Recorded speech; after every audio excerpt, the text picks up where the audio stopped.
Charminar news కి స్వాగతం. ముందుగా ముఖ్యాంశాలు. ఏపీ కోసమే కూటమి ఏర్పడిందని సీఎం చంద్రబాబు అన్నారు.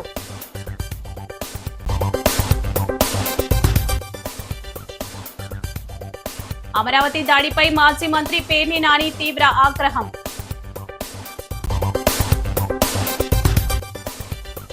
ముగ్గురు ముఖ్యమంత్రుల మధ్య జరిగిన చర్చల వివరాలు బయటపెట్టాలి హరీష్ రావు.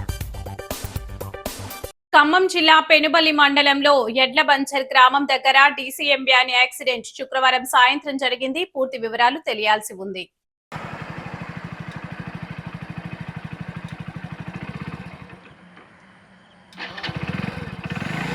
ఖమ్మం జిల్లా పెనుబల్లి మండలం ఎడ్లబంజర్ గ్రామ శివర్లోని లారీ యాక్సిడెంట్.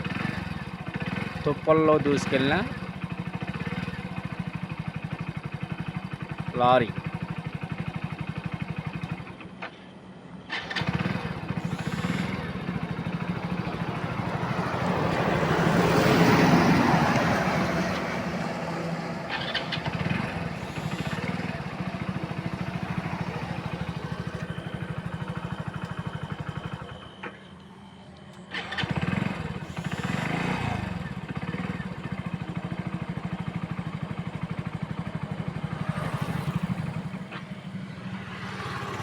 ఖమ్మం జిల్లా మధిర నియోజకవర్గంలోని చింతకాని మండలం జగన్నాథపురం వద్ద ఈ నెల 28, 29, 30 తేదీలో నిర్వహించనున్న రైతు మేళా, ముఖ్యమంత్రి రైతు ఆశీర్వాద సభ ఏర్పాట్లను జిల్లా కలెక్టర్ దివాకర టీఎస్ శుక్రవారం క్షేత్రస్థాయిలో పరిశీలించారు.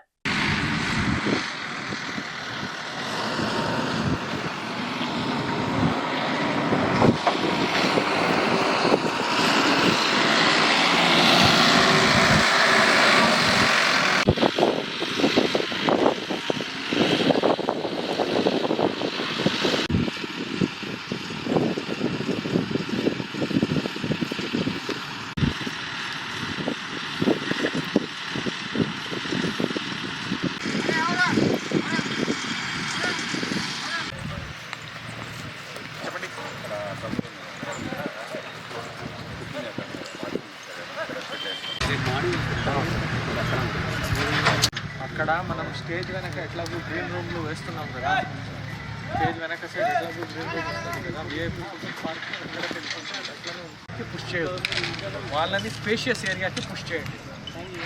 మన ఆఫీసర్స్ వేరే వేరే వాళ్ళు చాలామంది ఉన్నారు కదా, వాళ్ళని చిన్న ఏరియాకి పుష్ చేసుకోండి.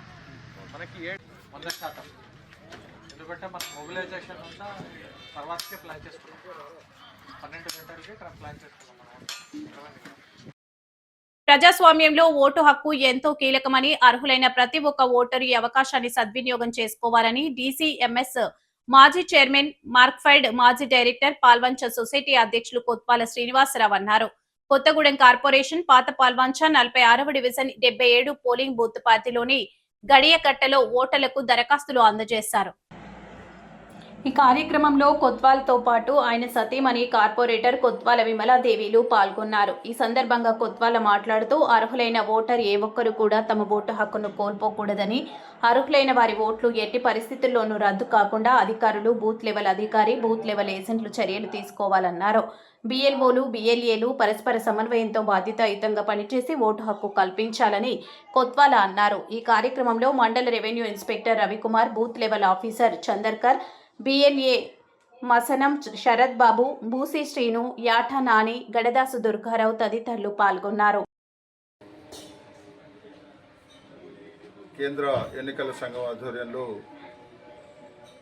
సర్ర్ అనే పేరు మీద ఓట్ల ఎన్యూమరేషన్ కార్యక్రమం చేపట్టడం జరుగుతూ ఉంది. ఈ ఎన్యూమరేషన్ కార్యక్రమంలో ముందుగా సంబంధిత బిఎల్ఓస్, అన్ని పార్టీలకు చెందిన బూత్ లెవెల్ ఏజెంట్స్తో పాటు ఎవరైతే ఓటర్ ఉన్నారో వారి ఇంటికి వెళ్ళి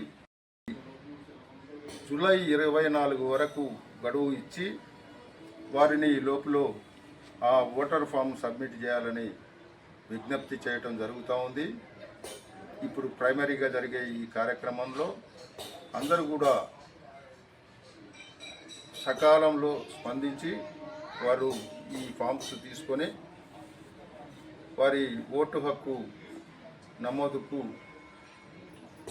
సహకరిస్తారని కోరుకుంటూ రాష్ట్రంలో కాంగ్రెస్ ప్రభుత్వం అలాగే ముఖ్యమంత్రి రేవంత్ రెడ్డి గారి నాయకత్వంలో ఈ ఎన్నికల ఓటరు నమోదు కార్యక్రమానికి పూర్తిగా కాంగ్రెస్ పార్టీ తరఫున సహకారం అందిస్తున్నారు. వారి శ్రేణులు కూడా కాంగ్రెస్ శ్రేణులు కూడా ఏదైతే బిఎల్ఓస్కు సహకరిస్తూ వారికి అన్ని విధాల సహకారం అందించేలా ఆదేశాలు జారీ చేయడం జరిగింది. అందరూ కూడా ఓటర్ మహాశయులు ఈ కార్యక్రమంలో విధిగా పాల్గొని ఓటు నమోదును ఖచ్చితంగా చేయించుకోవాల్సిందిగా విజ్ఞప్తి చేస్తున్నాం. ఏపీ కోసమే కూటమి ఏర్పడిందని సీఎం చంద్రబాబు అన్నారు. శనివారం గిద్దలూరులో నిర్వహించిన సంజీవిని కార్యక్రమంలో ఆయన మాట్లాడుతూ ఎన్నికల్లో ఇచ్చిన ప్రతి హామీలను అమలు చేస్తున్నామన్నారు. వైసీపీ హయాంలో వ్యవస్థలు అన్ని అస్తవ్యస్తం అయ్యాయన్నారు. రాష్ట్ర ప్రజలకు ఏఐ డాక్టర్ తో పాటు ఫ్యామిలీ డాక్టర్ కూడా అవసరం ఉంటుందన్నారు. కొన్ని విభేదాలు వచ్చాయి. అప్పటికే చేయకపోతే అందరిని పిలిపించి కోర్టు పోతే కూడా చెప్పి సమన్వయం చేసి పనులన్నీ కూడా ట్రాక్లో పెడితే అక్కడి నుంచి వీళ్ళు చేసిన పని చాలా దుర్మార్గంగా చేసే పరిస్థితికి వచ్చారు. ఏది ఏమైనా మీకు ఒక్కటే కోరుతున్నాం. ఈరోజు 7,225 మంది నిర్వాసితులున్నారు. ఒకరిద్దరు కాదు, ఇది ఒక పెద్ద నెంబర్. ప్రతి ఒక్కరి వెనకాన ఒక విషాద గాథ ఉంటుంది. ఏదో మీ ఊర్లో ఉన్నారు, తరతరాలుగా ఉన్నారు, 1 ఎకరా 2 ఎకరాలు 3 ఎకరాల భూమి ఉంది, ఒక గేదెలు 2 3 పట్టుకున్నారు, పిల్లల్ని చదివించుకొని బతుకుతున్నారు. అలాంటప్పుడు ఉన్న పళంగా మీరు వేరే ఊరికి పోవాలి. ఎంతున్నా వేరే ఊరు అన్నప్పుడు మీలో కూడా కొన్ని సందేహాలుంటాయి. ఏంటి మనం పోవాలన్నా, ఇన్నేళ్లున్నాం అనే బాధ కూడా ఉంటుంది. అలాంటి సమయంలో ఈ ప్రాజెక్టు వల్ల దగ్గర కొన్ని లక్షల మంది 4-5 జిల్లాల్లో బాగుపడతారు. వాళ్ళు బాగుపడినప్పుడు ఆనందంగా ఉంటారు. కానీ నష్టపోయిన రైతాంగం కూడా ఆనందంగా ఉండేట్టుగా చేయడం ప్రభుత్వాల ప్రధాన బాధ్యత. నేను ఈ విషయం పదే చెప్తున్నా. మీరు ఒక్కసారి చూస్తే నేను హైదరాబాద్లో ఎయిర్పోర్ట్ కట్టాను. 5,000 ఎకరాలు తీసుకున్నాను. 5,000 ఎకరాలు తీసుకొని వాళ్ళందరికీ చెప్పాను, లిబరల్గా కాంపన్సేషన్ ఇస్తా, మీరు పక్కనే భూములు కొనుక్కోండి, ఇక్కడ విమానాశ్రయం వస్తుంది, మీ భూములకు విలువ పెరుగుతుంది, మీ జీవితాలు బాగుపడతాయని చెప్తే నన్ను నమ్మి చేశారు. అందరూ కూడా కోటీశ్వరులు అయ్యారు. ఒకరు కాదు, మొత్తం ఆ చుట్టుపక్కల ఉన్న వాళ్ళందరూ ఎకరా ఉంటే ఇప్పుడు మొన్న ఒక ఆక్షన్ వేస్తే మామూలు డబ్బులు కాదు, అది 225 కోట్లకు పోయింది ఒక ఎకరా. అంటే అభివృద్ధి చేస్తేనే ఆదాయం వస్తుంది. ఈరోజు మనం ఇక్కడ ఉన్నాం, వెలుగొండ ప్రాజెక్ట్ వస్తానే ఈ 4 జిల్లాల భూములకు రెక్కలు వస్తాయి. ఆ విషయం మీరు గుర్తుపెట్టుకోవాల్సింది. విలువ పెరుగుతుంది. ఎందుకంటే నీళ్లు వచ్చినప్పుడు దాని విలువ పెరుగుతుంది. ఒక ఇండస్ట్రీ వస్తే దానివల్ల అదనంగా వస్తుంది. ఇలాంటివన్నీ కూడా మనకు వచ్చే పరిస్థితి వస్తుంది. ఇంతమంది ఉంటే, మీరు ఇంతమంది బాధపడితే 26 మందికి ఇచ్చినట్టు ఇచ్చి, ఇప్పుడే తమ్ముడు చెప్పినట్టు మీరు వచ్చి మీ బాధలు చెప్పుకోవాలంటే మీ కష్టాల్లో భాగం పంచుకోకుండా కనీసం నిర్మోహమాటంగా లాఠీ చార్జ్ చేపించి మీ మీద దౌర్జన్యాలు చేశారంటే ఎలాంటి విషయాల్లో మీరు గుర్తుపెట్టుకోవాల్సిన అవసరం ఉంది. ఇది ప్రజాప్రభుత్వం, మీ ప్రభుత్వం. ఏ ఒక్క వ్యక్తికి నష్టం జరగకుండా ఈ ప్రాజెక్టును పూర్తి చేసే బాధ్యత నేను తీసుకుంటా. ఇది నా గ్యారంటీ, అది జరుగుతుంది. అందుకే నేను ఒక్కసారి మీరు ఆలోచిస్తే, మనం వచ్చినాక 140 కోట్లు పెండింగ్ బిల్లు కూడా పే చేశాం. అంటే ఎక్కడ కూడా పని కావాలంటే ఒక పద్ధతి ప్రకారం చేస్తేనే పనులు అవుతాయి. అయితే నేను ఒక ఆలోచన, ఈ జిల్లాకు ఒక ఇది ఇచ్చాం, మార్కాపూర్ జిల్లా ఇచ్చాం. 4 నియోజకవర్గాలే, ఒక బలహీన వర్గాలకు సంబంధించిన కలెక్టర్, కోర్టు ఆర్డర్ ఉన్నా మా స్థలాన్ని కబ్జా చేసేందుకు చూస్తున్న వారిపై చర్యలు తీసుకోవాలి. బాధితుడు కొప్పిశెట్టి సత్యబాబు మీడియాకు తెలియజేశారు. తాతల నాటి ఆస్తి సర్వే నెంబర్ 181/3కు సంబంధించి కాకినాడ రూరల్ మండలం పండూరు పి వెంకటాపురంలో 10 సెంట్ల సైట్లు స్థలంపై కబ్జా చేసేందుకు ప్రయత్నాలు జరుగుతున్నాయని బాధితులు కొప్పిశెట్టి సత్యబాబు ఆవేదన వ్యక్తం చేశారు. ఈ సందర్భంగా ఆయన మాట్లాడుతూ పి వెంకటాపురం గ్రామంలో గల సర్వే నెంబర్ 181/3లో నాకు 10 సెంట్లు రోడ్డు పక్కన భూమి ఉందని, అయితే పితాని లక్ష్మీదేవి అనువారు మేము మట్టి వేసుకుని సదును చేసుకుంటే అడ్డగించి మాపై దాడులు చేస్తున్నారని ఆవేదన వ్యక్తం చేశారు. పోలీస్ వారి సహకారం కోరినా పట్టించుకోవడం లేదని ఆరోపించారు. కోర్టు అనుమతించి ఆర్డర్ ఇచ్చినా సరే ఎంఆర్ఓ మీ స్థలాన్ని మీరు స్వాధీనం చేసుకోండి అని స్వాధీన పత్రం ఇచ్చినా సరే మాపై దాడులు మాత్రం కొనసాగుతున్నాయని ఆవేదన వ్యక్తం చేశారు. ఏదేమైనా మా స్థలం మేము స్వాధీనపరుచుకుంటామని, మాకు మీడియా పోలీసు వారు ప్రభుత్వం సహకరించి మా ప్రార్థన ఆలకించాలని, వారు పలుకుబడిని ఉపయోగించి మమ్మల్ని ఇబ్బందులకు గురి చేస్తున్నారని, మా స్థలం మాకు ఇచ్చేందుకు మీ వంతు సహకారం చేయాలని ఆవేదనతో సత్యబాబు తెలిపారు. పేరు కొప్పిశెట్టి సత్యబాబు అండి. అది పలవరాజు నగర్ అండి. పి వెంకటాపురంలో నాకు 25 సెంట్లు భూమి ఉంటే అందులో మా నాన్నగారు 95 సెంట్లు అమ్ముకున్నారండి. 95 సెంట్లు అమ్ముకున్నాండి. మిగతా 10 సెంట్లు నాకు రాశారండి. అది వీలునామా కూడా ఉందండి, డాక్యుమెంట్ ఉందండి, సర్వే రిపోర్ట్ ఉందండి, అన్నీ ఉన్నాయండి. సర్వే చేయించండి, సర్వే రిపోర్ట్ కూడా అందులో ఉంది సార్. రాళ్ళు వేసింది కూడా అందులో ఉంది సార్. ఇది 2000 నాకు దగ్గర 2024 నుంచి నేను పోరాటమండి. ఆ సైట్లో నేను రాళ్ళు వేసుకుంటే పీకేస్తున్నారండి. ఇప్పుడు డైరెక్ట్గా గోడ కట్టుకుంటాను, ఫినిషింగ్ చేసుకుని గోడ కట్టుకోవడానికి నేను కలరేట్లో పెట్టుకున్నానండి. కలర్ పెట్టుకుని ఎంఆర్ఓ రాశారండి. ఎంఆర్ఓ దగ్గర నుంచి ఇప్పుడు నాకు లెటర్ ఇచ్చారండి. ఏమనండి, నువ్వు ఫినిషింగ్ చేసుకుంటావు, గోడ కట్టుకుంటావు, కట్టుకో నువ్వు అని ఎంఆర్ఓ లెటర్ ఇచ్చారండి నాకు. ఇచ్చారు ఎంఆర్ఓ కలర్ గారు దగ్గరికి ఎంఆర్ఓ దగ్గర ఎంఆర్ఓ నాకు ఇచ్చారండి. ఇలా ఫినిషింగ్ చేసి ఎటువంటి అభ్యర్థం చేయాలి, పోలీస్ కూడా ఇవ్వండి అని రాశాను ఇచ్చారండి.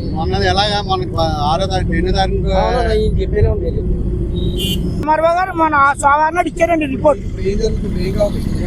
నాకు నా సైట్లో వెళ్ళకుండా ఆ సంవత్సరం నుంచి కూడా ఆ సైట్ నాదని పక్క సరిహద్దుల వాళ్ళు దౌర్జన్యం చేస్తున్నారండి. ఆ సరిహద్దుల దాన్ని నా పేరు కొప్పిశెట్టి సత్యబాబు అండి. అయితే పి వెంకటాపురంలో ఇదనమాట. అది కలెక్టర్ గారి దగ్గర ఎన్నిసార్లు కంప్లైంట్ పెట్టారు, పోలీస్ స్టేషన్లో ఎన్నోసార్లు కంప్లైంట్ పెట్టారు. ఆ కంప్లైంట్లు తీసుకోవట్లేదండి. ఎన్నిసార్లు వెళ్ళినా సరే తిమ్మాపురం పోలీసు వారండి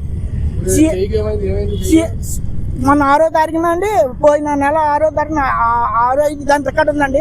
6వ తారీఖున నా మొక్కలు కొట్టించుకున్నానండి. వచ్చి పన్నులు పెట్టుకునండి. అడంగా వచ్చండి, సడన్గా వచ్చేసండి, చేయి తిప్పేసండి, గొడవలతో చంపెత్తని గొడవ ఎత్తారండి. పితం దివాకర్ అండి. ఇక్కడ గాడ్ కూడా ఉందండి. అవన్నీ నా రికార్డులు నా దగ్గర ఉన్నాయండి. ఎమ్మెల్సీ ఉందండి. పితాన్ లక్ష్మణ్ అండి, పితాన్ సత్యరాజు అండి, పితాన్ దివాకర్ అండి, విత్తనాల నాగమణి అండి. వీళ్ళు నలుగురు నా మీద దాడి చేస్తే అండి ఇలా జరిగిందండి. ఇలా జరిగితే ఎమ్మెల్సీ కట్టానండి. దాని రికార్డ్ అంతా ఉందని మీకు ఇస్తాను ఇవన్నీ. అప్పటి నుంచి నాకు కలెక్టర్ గారు దెబ్బ తగిలిన తర్వాత వెళ్ళండి. కలెక్టర్ గారి దగ్గరికి వెళ్తే ఇలా చేస్తారు, ఇలా చంపేస్తారు వీళ్ళు అని. అప్పుడు ఎంఆర్ఓ ముందు అర్జెంటుగా యాక్షన్ తీసుకోండి వాళ్ళ మీద. పనులు చేస్తుంటే దౌర్జన్యం వచ్చి చెయ్యి తిప్పేసండి, చెయ్యి ఎరగొడిచారండి. అప్పటికప్పుడు హాస్పిటల్కి వెళ్ళి ఎమ్మెల్సీ చేయించుకున్నానండి. ఒక ఆయన పనుల్లో ఒక ఆయన ఉండిపోయింది, మేస్త్రి చంపేస్తాడేమో. ఏం చేస్తాం, ఇప్పుడు వచ్చి గ్రావెల్ తోలించుకున్నానండి. ఆ రిపోర్ట్ పెట్టుకుని అక్కడికి వెళ్ళానండి. ఎక్కడికండి, పోలీస్ స్టేషన్కి వెళ్ళాను. తిమ్మాపురం పోలీస్ స్టేషన్కి వెళ్తాండి. తిమ్మాపురం పోలీస్ స్టేషన్కి వెళ్ళి అది ఏమన్నాడు ఏంటంటే ఈ సర్వేలు తీసుకొచ్చుకుని చేయించుకో అన్నాడండి. మళ్ళా ప్రత్యేకంగానే ఆల్రెడీ సర్వే చేయించేసానండి. సర్వే రిపోర్ట్ ఉందండి, అన్ని ఆర్డర్స్ ఉండగా మళ్ళీ సర్వే చేయించుకోమన్నది అన్నానండి. అందులో మీ రికార్డ్, మీ డాక్యుమెంట్లో ఉందండి అన్ని. అది కొంచెం పరిశీలించి నాకు న్యాయం చేయాలని కోరుకున్నాను. జనసేన పార్టీ నిర్మాణ సారథుల సమాచార కమిటీ సమావేశంలో డిప్యూటీ సీఎం పవన్ కళ్యాణ్ కీలక వ్యాఖ్యలు చేశారు. తనకు కలపడం తప్ప విడగొట్టడం రాదని, కుల రాజకీయాలు ఎప్పటికీ చేయబోమని స్పష్టం చేశారు. అన్ని వర్గాలను కలుపుకొని ముందుకు సాగితేనే సమాజానికి మేలు జరుగుతుందని అన్నారు. మాట్లాడుతుంటారు, చాలా మంది మాట్లాడుతూ ఉంటారు, చూస్తూ ఉంటాను. పవన్ కళ్యాణ్ నుంచి కులాల గురించి తెగ మాట్లాడతాడు అందరినీ. అంటే నేను చెప్పాను, నేను ఎప్పుడు కులం కార్డు తీసుకుని నేను ఎప్పుడు పాలిటిక్స్ చేయను కూడా భవిష్యత్తులో. నేను రాష్ట్రం బాగుండాలి లేదా దేశం బాగుండాలి, మానవత్వం చచ్చిపోకూడదు, ఈ మూడింటి మీదే ఉంటుంది. కులం ఎప్పుడు కూడా ఇంటి గడప లోపల ఆగిపోవాలి, నేను కోరుకునేది అదే. అమరావతి దాడిపై మాజీ మంత్రి పేర్ని నాని తీవ్ర ఆగ్రహం వ్యక్తం చేశారు. తాడేపల్లిలో ఆయన మాట్లాడుతూ అమరావతిలో జరిగే ఆకృత్యాలు బయటకు రాకూడదని చంద్రబాబు, లోకేష్ ప్లాన్ ప్రకారం దాడులు చేయించారని ఆరోపించారు. తమపై దాడి చేసిన వారిపై హత్య యత్నం కేసులు నమోదు చేయాలని, వాహనాలు ధ్వంసం చేసిన వారిపై కఠిన చర్యలు తీసుకోవాలని డిమాండ్ చేశారు. అమరావతిలో జరిగేటువంటి ఏ అవినీతి కార్యక్రమాలు గాని, ఏ అకృత్యాలు గాని, రైతుల అగజాట్లు గాని, వీళ్ళ దుర్మార్గమైనటువంటి కార్యక్రమాలు ఇవి కూడా ప్రపంచం వినకూడదు, చూడకూడదు అనేటువంటి తప్పుడు ఆలోచనతోనే ఇవాళ నారా లోకేష్ నాయకత్వంలో చంద్రబాబు నాయుడు గారి యొక్క పథక రచన మేరకు ఈ కార్యక్రమం జరిగింది. ఖచ్చితంగా మా అందరినీ హత్య చేయడానికి ప్రయత్నం చేసినటువంటి ప్రతి ఒక్కరిని కూడా హత్యాయత్నం కింద కేసు నమోదు చేయాలి. వాహనాలు ధ్వంసం చేసినటువంటి వ్యక్తుల్ని చర్యలు తీసుకోవాలి. అలాగే పోలీసు కానిస్టేబుల్ గారు, హెడ్ కానిస్టేబుల్ గారు, వారు తలకాయ పగిలి అపస్మారక స్థితిలో ఇవాళ సీరియస్ గా ఉన్నటువంటి ఆయన మీద ఎవరైతే దాడి చేశారో వారి మీద కూడా గట్టిగా చర్యలు తీసుకోవాలి అని చెప్పని. కర్ణాటకలో ఇటీవల తుంగభద్ర గేట్ల ప్రారంభోత్సవానికి ముందు తెలంగాణ, ఏపీ, కర్ణాటక రాష్ట్రాల ముఖ్యమంత్రుల మధ్య జరిగిన చర్చల వివరాలు ప్రజల ముందు పెట్టాలని బీఆర్ఎస్ నేత హరీష్ రావు డిమాండ్ చేశారు. ముగ్గురు సీఎంలో భేటీలో తెలంగాణ నీటిపారుదల శాఖ మంత్రి ఉత్తమ్ కుమార్ రెడ్డిని, ఇంజనీర్లు, ఈఎన్సీని ఎందుకు బయట కూర్చోబెట్టారని ప్రశ్నించారు. ఈ సీక్రెట్ మీటింగ్ లో రాష్ట్ర హక్కులను కాపాడేందుకు మీరు చేసిన కృషి ఏంటో ప్రజలకు వివరించాలని హరీష్ రావు. 3 రాష్ట్రాల ముఖ్యమంత్రులతో జరిగిన చర్చల వివరాలు ప్రజల ముందు పెట్టాలి. అంత సీక్రెట్ ఏంది? ఉత్తమ్ కుమార్ రెడ్డి నీళ్ల మంత్రినే బయట ఎందుకు కూర్చోబెట్టినరు? మన తెలంగాణ ఇరిగేషన్ ఇంజనీర్లు, ఐఎస్డబ్ల్యూఆర్ ఇంటర్స్టేట్ ఇంజనీర్లు కానీ మన ఈఎన్సీని కూడా లోపలికి ఎందుకు రానియలేదు? ఈ ఇంజనీర్లను బయటపెట్టి, నీళ్ల మంత్రిని బయటపెట్టి మీ ముగ్గురు సీక్రెట్ గా గంట సేపు ఏం మాట్లాడుకున్నారో ఆ వివరాలు ఏంది, తెలంగాణకు జరిగే ప్రయోజనం ఏంది, తెలంగాణకు మన హక్కులు కాపాడడానికి మీరు చేసిన కృషి ఏందో రాష్ట్ర ప్రజల పక్షాన మేము అడుగుతా ఉన్నాం, చెప్పండి. ఇప్పుడు కర్ణాటక గడుతున్న అక్రమ ప్రాజెక్టులు ఆపినరా? ఆర్డీఎస్కు నీటి వాటా సాధించినరా? మీరు చేసింది ఏందో చెప్పాలని చెప్పి ఈరోజు మేము అడుగుతా ఉన్నాం. కాకినాడ జిల్లా గండేపల్లి మండలం తాళ్లూరు ఎత్తిపోతల పథకం పంప్ హౌస్ ను జగ్గంపేట ఎమ్మెల్యే, టీడీపీ బోర్డు సభ్యులు జ్యోతుల నెహ్రూ పుష్కర కాలువ పునర్నిర్మాణ పనులను పరిశీలించారు. ఈ సందర్భంగా పనుల నాణ్యత, పురోగతిపై అధికారులు, కాంట్రాక్టర్లతో సమీక్ష నిర్వహించారు. పాత సిమెంట్ పైపుల స్థానంలో సిమెంట్ కోటింగ్ తో కూడిన కొత్త స్టీల్ పైప్లను అమరుస్తున్నారని, ఇప్పటికే 1160 మీటర్ల పొడవున పైప్లైన్ వేయడం పూర్తయింది. జూలై నెలాఖరుకు ఒక పైప్లైన్ కనెక్టివిటీ పూర్తవుతుంది. ఆగస్టు 15వ తేదీ నాటికి రైతులకు పూర్తి స్థాయిలో సాగునీరు అందించే విధంగా కృషి చేస్తున్నారు. దీనివల్ల దీని పరిధిలోని రైతులంతా వరికి ప్రత్యామ్నాయంగా ఫామాయిల్ పంటలు వేసేందుకు అవకాశం ఉంటుంది. ఈ సందర్భంగా ఎమ్మెల్యే జ్యోతుల నెహ్రూ మాట్లాడుతూ, మేజర్ మెయిన్ పైప్లైన్ నిర్మాణానికి అన్ని రకాల సామాగ్రి ఇక్కడికి చేరింది. కూటమి ప్రభుత్వం అధికారంలోకి వచ్చిన దగ్గర నుంచి ప్రత్యేక శ్రద్ధ కనబరుస్తున్నామన్నారు. ఈ కార్యక్రమంలో గండేపల్లి మండల అధ్యక్షులు Pothula Mohan Rao, Pushkara project committee chairman Adabala Bhaskar Rao, రాష్ట్ర ఆర్యవైశ్య డైరెక్టర్ కొత్త కొండబాబు, జిల్లా టీడీపీ ఉపాధ్యక్షులు కందుల చిట్టిబాబు, టీడీపీ నాయకులు పాల్గొన్నారు. అసంఘటిత రంగ కార్మికుల చట్టాలపై అవగాహన పెంచుకోవాలి. అసంఘటిత రంగ కార్మికులకు అనేక న్యాయ చట్టాలు ఉన్నాయని, వాటిని పటిష్టంగా అమలు పరచడంలో కార్మిక శాఖ కృషి చేయాలని జడ్జి బి శ్రీనివాస్ అన్నారు. శనివారం కాకినాడ విధాన గౌతమి హాల్లో మండల లీగల్ సర్వీస్ కమిటీ కాకినాడ ఆధ్వర్యంలో అవగాహన సదస్సు నిర్వహించారు. ఈ సందర్భంగా ఆయన మాట్లాడారు. అసంఘటిత రంగ కార్మికులకు సరైన పరిస్థితులు కల్పించాలని, వారి భద్రతా వేతనాలు, ఇతర మౌలిక వస్తువులు అందించాలని తెలిపారు.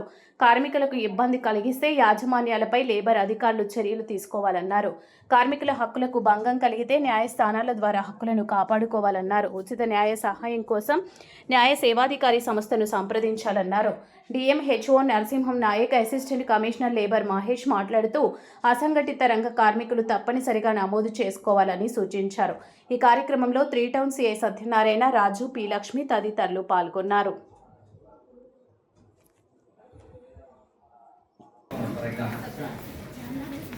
అది ఈజీ చెప్పేది, ఇది ఎంతో కష్టం కదా. ఇక్కడ ఏంటంటే ఫస్ట్ న్యాయ సేవాధికార సంస్థ అంటే సుప్రీంకోర్టు వారి డైరెక్షన్తో ఏర్పాటు చేసినటువంటి మీటింగ్ ఇది, ప్రభుత్వ వారి మీటింగ్ కాదు. ఇంకొకటి ఏంటంటే ఇంప్లిమెంటేషన్ లేదు కాబట్టి అంటే మీరు చెప్పేది అర్థం చేసుకోవాలి.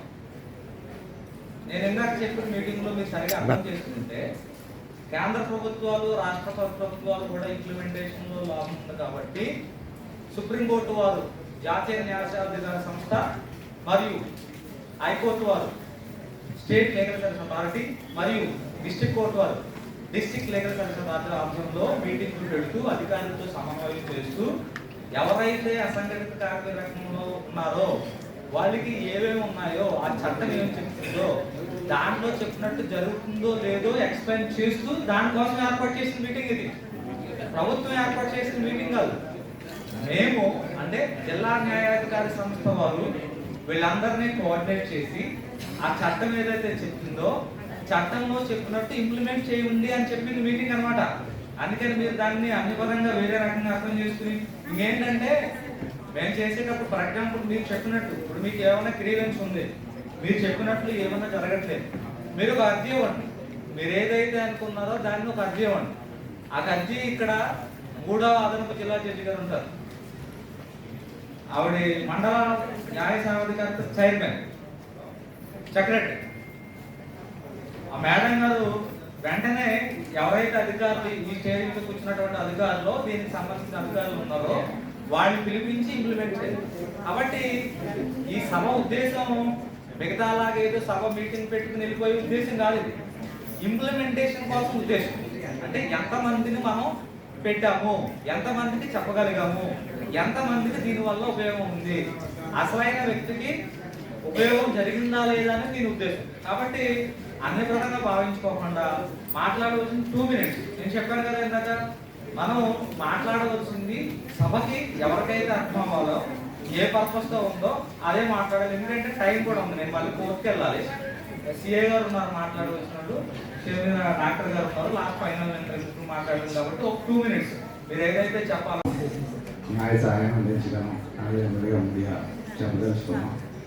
అలాగే అసంఘటిత కార్మికులు అంటే ఎవరైతే ఉన్నారో పౌర నిర్మాణ కార్మికులు ఉన్నారు, అలాగే వ్యవస్థలే వాళ్ళు, అలాగే వీళ్ళందరూ కూడా రిస్క్ ఎక్కువ ఉన్న ప్రదేశాల్లో పనిచేస్తూ ఉంటారు. ఎక్కువగా మాకు వచ్చే కంప్లైంట్ అన్నీ కూడా ఏదైనా బిల్డింగ్ వర్క్ బిల్డింగ్ నుంచి పడిపోవడం కానీ, లేకపోతే ఈ బిల్లు తవ్వడం, అలాగే సొరంగం తవ్వేటప్పుడు అక్కడ ఉన్న గ్యాసెస్ వల్ల చనిపోవడం, అలాగే ఎలక్ట్రీషియన్స్, ప్లంబర్స్, ఏదైనా వర్క్ చేసేటప్పుడు ఏసీ వర్కర్స్ వీళ్ళు వర్క్ చేసేటప్పుడు సరైన రక్షణ పద్ధతులు పాటించకపోవడం. ఇది నార్మల్గా ఏం జరుగుతుందంటే వీళ్ళని హైర్ చేసుకునే యాజమాన్యం కూడా సరైన రక్షణ పద్ధతులు పాటించాల్సింది. ఎందుకంటే ఒక అపార్ట్మెంట్ ఎక్కినప్పుడు వాళ్ళు అక్కడి నుంచి ఏసీ అవుట్లెట్ తీయించడానికి కానీ ఏదైనా సరే ప్రాపర్గా చర్యలు తీసుకోవట్లేదు, యాజమాన్యం తీసుకోవట్లేదు. అదేవిధంగా ఇది చేసే యొక్క పనిచేసే వాళ్ళు కూడా దానికి సరైన రక్షణ పద్ధతులు పాటించట్లేదు. ఇందులో కార్మిక శాఖ వారు చెప్పిన ప్రకారంగా ఈస్టర్న్ పోర్టల్ అనేది కొత్తగా ఇంప్లిమెంట్ చేశారు. ఇందులో ప్రతి ఒక్కరూ కూడా ఖచ్చితంగా అందులో ఎన్రోల్ కండి. దీని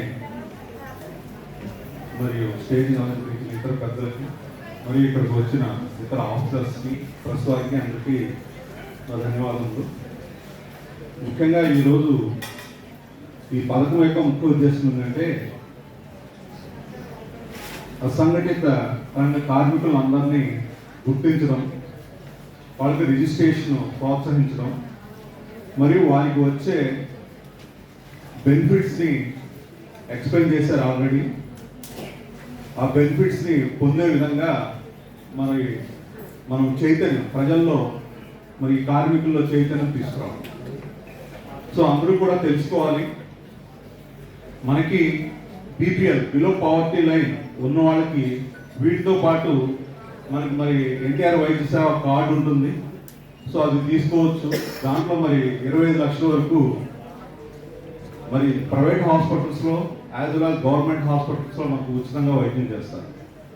అలానే మనకి పిఎం రాహత్ ప్రధానమంత్రి road accident hospital assured treatment పథకం కింద ఎవరైనా కానీ అది బిలో పావర్టీ లైన్ అయినా కూడా ఉన్నా లేకపోతే ఎవరైనా కూడా రోడ్ ట్రాఫిక్ యాక్సిడెంట్స్లో చాలామంది టైంకి హాస్పిటల్కి చాలా చిన్నగా చూస్తుందండి.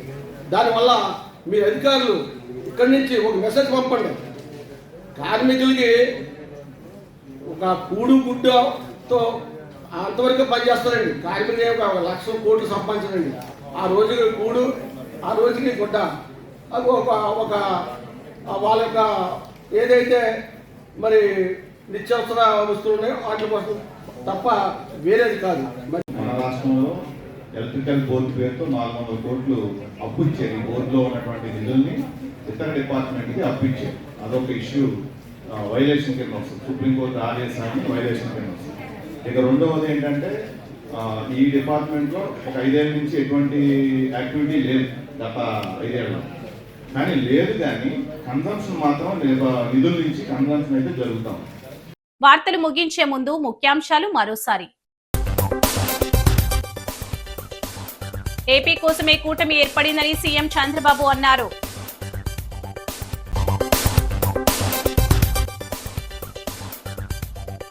అమరావతి దాడిపై మాజీ మంత్రి పేర్ని నాని తీవ్ర ఆగ్రహం.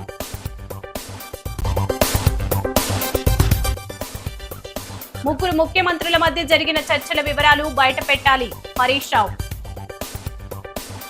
ఈ వార్తలు ఇంతటితో సమాప్తం. నమస్కారం.